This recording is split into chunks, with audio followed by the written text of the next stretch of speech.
Hey, how's it going, Captains? Admiral Tori here, and welcome aboard for another World of Warships video on my channel.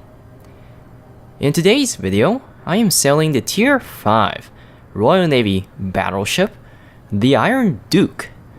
So, let's talk about the Royal Navy battleships, because right now, there has been a lot of mixed opinions about the Royal Navy battleships, and this is my take on how I think about the Royal Navy battleships. And of course, if you subscribe to major community contributors who had the chance to preview the Royal Navy battleship, my thoughts on it are very similar, but I'm going to try to make it as short and concise as possible with several ships I can talk about. So Royal Navy battleships. There's people out there who are saying that the Royal Navy battleships was pretty much rushed out and they weren't as complete as possible when it comes to testing with the balance, because some people said that the Royal Navy battleships were ridiculously overpowered. Now, I say some battleships. Some battleships are just fine, but there are battleships that really stick out. A few or some others think that their Royal Navy battleships are just not as good as they wanted to be, and there's the group of people who are out there who just don't care and just want to play the game, which I'm probably part of that group, because really, the Royal Navy battleships, we've been waiting for them for a long time, and whether they're good or bad, from my perspective, I will play them regardless. So, the two things that comes to my mind from playing the Royal Navy battleship. Now, I had the Warspite. It was like the first premium battleship I have ever purchased. I have the Iron Duke because I did the missions, the road to the UK battleships, and I also have the Nelson. Now, from my perspective, the two battleships that I have been anticipating for a very long time is the King George V class and the Nelson. Now, I have the Nelson, like I said. I'm working to the King George V. Monarch and Lion with the Conqueror, I'm not feeling the grind. And honestly, when you look at the Monarch and the Lion, it's not that much different the way they play. And I'm shooting for like ships that are unique most of the time. But with the King George V and Nelsons, they're both unique because Nelson has that unique turret configuration. All of her turrets are facing forward. At the same time, it gives her that special performance. With the King George V, she's just a cool looking battleship. And these two battleships, well, Nelson's sister ship, the Rodney. So King George V, Rodney, there's the Prince of Wales, these ships, they have some sort of relationship with the Hunt for the Bismarck, which is probably the biggest reason why I love those two Royal Navy battleships. With the Monarch and the Lion, the Monarch is basically the King George V that should have been if it weren't for the London and Washington Treaty. The Lion was like a post-World War II battleship design. The Conqueror, I've been hearing that the Conqueror is basically the Vanguard, but with her actual turrets, because in real life the Vanguard was not able to actually put those big guns. She only had the 381mm guns that are found on the Queen Elizabeth class battleships, because the Royal Navy didn't have the funding, from my understanding, to actually build those turrets, since the Royal Navy and Great Britain in general, the UK, was bankrupt right after World War II. I wonder who bankrupted them, honestly. So, to me, Tier 8 and Tier 9, not because they're blueprint ships, I think those ships are interesting, but it's more like a grindy ship for the Conqueror. So if I was committed to getting the Conqueror, then I would go for those ships, but I'm not committed at all. I mean, you look at me with the Iowa. I had the Iowa for over a year, and I just need like 90,000 XP to unlock the Montana, but I got lazy. I got really lazy on getting the Montana. I'm not really that interested in high-tier battleships. I mean, it's nice to have, but I have the Yamato, and I rarely take out the Yamato because Tier 10 battleships, sometimes you have this little fantasy side of your head that, you know, you want to go and you want to blast ships, but then you start to realize the reality of high-tier matchmaking, and a lot of it just prevents you from doing whatever you want. So I usually deter from the high-tier battleships. I tend to stick to Tier 8, Tier 7, Tier 6 because, well, one reason, they're easy to get compared to a tier 9, tier 10. The other reason is that sometimes you find them to be more unique compared to the high tiers. Like high tiers, the mindset is just all about raw power, but the mid tiers, you get some flaws that put some challenge, and people don't like flaws with their ships. To me, I like flaws because it adds something to the game. I don't find it that fun to be playing a ship that's always powerful in almost every situation. There's always something that's interesting that happens. Of course, sometimes you want to play a very powerful ship. So King George V, she has that quad gun configuration per turret. She has that unique belt armor thickness for her tier. She's just a cool looking ship to me. So back to the flavor of the Royal Navy battleship, if you haven't figured out, but these are two things that define the Royal Navy battleships. At the same time, this is a response to the major problems that battleship players had with the games, okay? Because Royal Navy battleships, reason why a lot of people have been bringing up the Royal Navy battleships as a controversy, the reason why people feel like they need more testing, is because the Royal Navy battleships really takes the most unorthodox path compared to the Japanese, Germans, and the Americans, because those ships you can really relate with each other with different things that makes them different, of course. Japanese Americans are the closest together, while the Germans are somewhat relatable to those ships. But the Royal Navy battleships, two things: the repair party and the HE. Okay? Now, Royal Navy AP is considered, in terms of going against battleships, they're weaker because of the short fuse. Having a short fuse at a far distance, if you're trying to penetrate armor on the broadside, it will usually explode too early to even penetrate anything that's useful. So Royal Navy inherently has problems with AP. Now, it doesn't mean that the Royal Navy battleships has awful AP in general. You still can use them to shoot broadside targets and punish them. It really depends on what ship you're playing, because the earlier tier Royal Navy battleships, the AP just isn't that great. I'm judging from the Conqueror's perspective, even though the Conqueror has great HE, but the Conqueror does have that devastating strike that you can also get with the Montana and the Grosso Curvus. So, yeah. The AP is weak, so what Wargaming has done, well, when I say weak, I don't mean like you can't use it, but what Wargaming has done is that they made the HE penetration much better on the Royal Navy battleship, and the biggest selling point with the Royal Navy battleships is the fire. Now, the repair party depends, and the best ship that really stresses the idea of a repair party is really the HMS Nelson, because the repair party, the super repair party, kicks in at tier 9 from what I've been hearing. So tier 7, tier 8, they have pretty powerful repair party. I think tier 6 is where you really get the strong repair party, because I played the Warspite, and I'm assuming the Queen Elizabeth has the same repair party as the Warspite, since the Warspite is a Queen Elizabeth class battleship. Now, Warspite does differentiate from the Queen Elizabeth. Queen Elizabeth has the buff version of the Warspite traverse speed, which is 72 seconds, alongside with the Iron Duke, which is very painful to play.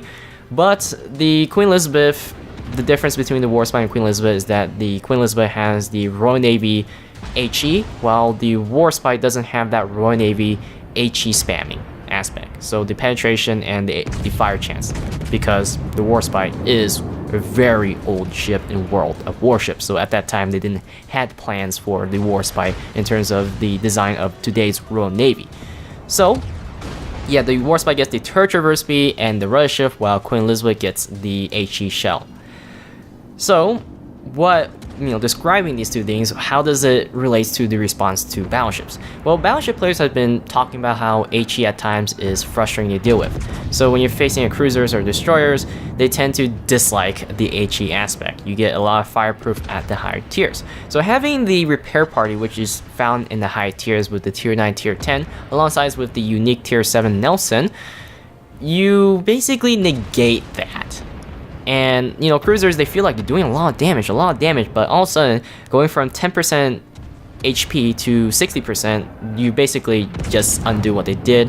And theoretically, if you're fighting a cruiser with a Royal Navy battleship long enough, in theory, the battleships should always win against cruisers. So you got a group of cruiser players who are saying that the Royal Navy battleships are overpowered because of this aspect. Now, in terms of World of Warships mind, we're looking for credits, we're looking for XP, we want to grind and get the next ship. This is somewhat a win-win situation, because win-win for the battleships because they don't like HE spamming, but although cruisers technically shouldn't win the battle, they are farming damage. Okay, you're farming a lot of damage. You just basically kill half the ship and you farm it again, then you basically kill the entire ship, but the ship probably still be alive because the repair party. But it's a win-win situation in terms of thinking economically. In game wise, you know, you think about the aspects of the game. Obviously, the Royal Navy battleships are the empire on this one because this was the response to dealing with HE spamming. And right now, Wargaming is trying to rebalance how IFHE works and how to deal with the HE spamming aspect of this game. Now, moving along with the HE usage of the Royal Navy battleship, I think that you're going to use a lot of HE at, you know, from tier 3 to tier 7, and it's just because the caliber of a gun.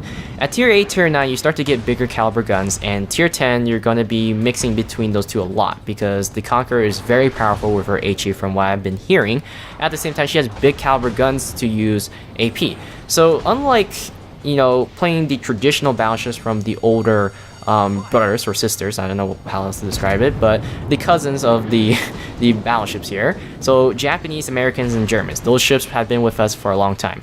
You spend 90% of your shell time with AP, and 10% which is usually used on cruisers or you feel like trolling. Royal Navy, it's depending on the tier, like I said, below tier 8, you're going to be spending like 70% with HE and 30% with AP. AP is only viable if the target shows broadside. So it's the question of, oh damn, I should have AP loaded because the cruiser showed broadside. Oh damn, I should have AP loaded against the battleship. Now, the reason I lean more towards HE is because HE is just simply guarantees results, okay? Although you could delete the ship, it guarantees results. Now, AP still has more potential than HE because of citadels and penetrating your target and doing massive amount of damage. But remember, Royal Navy battleships do struggle against citadeling against battleships because of the short fuse. Now, having a short fuse, although it sounds bad against battleships, against cruisers to a certain level of, you know, degree for me, it also reduces the chance of over penetration, of course, right? Because if your shells don't explode in time, they're gonna over penetrate and explode on the other side of the hull. So it's somewhat a benefit against cruisers. So I feel like this ship, you know, the Royal Navy is just really going against the cruisers with the repair party and the short fuse AP. So it prevents the over penetration, but the biggest point is that HE is the way to go because of fires. It's not the alpha damage, although the Royal Navy has the alpha damage, the higher alpha damage compared to all the other battleships, which is why it's also great to use HE. But the biggest reason why is because AP does not scale as well as HE. And it's not because of the alpha damage, because alpha damage goes with AP all the way. AP, although it has potential, when I say potential, there's always proms. Target angles, and it negates your AP. AP shows over penetrate. There's a lot of problems. HE hits your target, you do damage. Not as much as the AP, but the HE is the biggest thing. Because this is, so with the repair party, okay? That's a response to HE spamming. But with the HE aspect of using on the Royal Navy battleship, this is a response to battleships that bow on and sit there. Because a lot of people have been talking about how the battle meta really hammers on the aggressive games because you're just going to ricochet those AP shells. This negates that. Now, it's not about the alpha damage, it's about setting fires. And you can set fires without penetrating your target. So, if a North Carolina angles and sits next to an island, if you set fire, it just negates the point of angling, right? So it forces the player to move a lot, and people have been talking about how this is a stupid thing. This gives the Royal Navy such an exclusive right to bully other ships. Now, you know, you gotta take it from the aspects of that the other ships have better AP, and they're going to penetrate better against broadside targets. So in this case, the Royal Navy have their own flavor of, you know, they have a weakness with the AP, but they have a strength against, or at least a solution against the bound meta. So I have a clip, hopefully I can show it to you guys at the end of the video, where With HE, the reason why it scales better is because with AP, you got different caliber guns. You know, certain calibers can penetrate armor and do a lot of damage, but HE doesn't matter because it's not about penetrating, it's about setting fires, and fire scales with all tiers. So you get in a situation where you're playing a tier 5 battleship that depends on AP, and you're facing a tier 7 battleship, and you feel like, you know, technically in most cases, you feel like you can't do much, right? Everyone complains about being at the bottom tier. Royal Navy battleship, you don't feel that as much as those other battleships because, like I said, you know, you have these small caliber guns and they ricochet against angled target. With HE, it doesn't matter what tier you are. You're going to set a fire no matter what. Depends on the chance. Royal Navy on average have at least a 40% chance of setting something on fire. So there was a game where I'm facing the King George V. She's a tier 7 battleship. I was in my Iron Duke.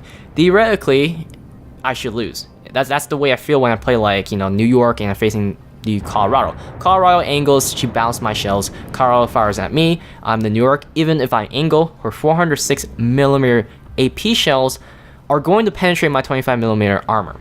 And that is why tier 7 is just going to bully the crap out tier 5. You can't do much, right? In the case of the Iron Duke, you know, even if I'm facing a Colorado with bigger guns that can penetrate me, but the point is, you know, if I had AP loaded and I'm facing the King George V, they're just going to bounce and do 0 damage. With HE, I just have to set fires. So I had a moment where I got really lucky that I set 3 fires with 1 salvo. Now, I timed it correctly because with the HE aspect, you just can't fire HE and expect results. You have to be a little bit brighter than that because the target can't have damage control, okay? And it was at that moment where our friendly carrier forced the damage control on the King George V. So I hold my salvo, and then I fire onto the King George V once she burns her damage control. And I got lucky with setting 3 fires, and then I went for a second salvo, and I set 4 fires. So 4 fires on the King George V, she doesn't have damage control, it guarantees the kill for me. Basically, I have a chance. I have a higher chance of winning against a high tier battleship. And it's the fact that I have HE, because fire scales with all ships' HP. If fire, I don't know the exact numbers, but every second, let's say that you lose 2% of HP, right? So if you have a ship that has 10,000 HP, 2% of that, that's how much they lose, right? With a ship that has 100,000 HP, hypothetically speaking, you know, it will lose 2% of that HP. So the idea is like your damage varies, which means that, you know, it depends on the situation. So in the case of the 10,000 HP, you lose 200 HP, while the 100,000 will lose 2,000 HP because it scales. It's not about how the raw damage. With the Iowas, you're expected to do 13,500 damage on the Citadel of any battleships, right? Whether it's a tier 5, tier 9, Citadel, that's a flat damage. HE is over time. So since HE, you don't care about penetration, all you care about is the fire chance and hitting your target, HE scales better than AP. Now, although I got lucky with winning the battle against King George V because I'm guaranteed to kill him after setting 4 fires, you know, if you're fighting a target for a very long time, then the HE is somewhat a drawback because, like I said, battleships can repair fires and HE damage. So there's that little bit drawback. You usually get more damage with HE farming with fires compared to AP damage.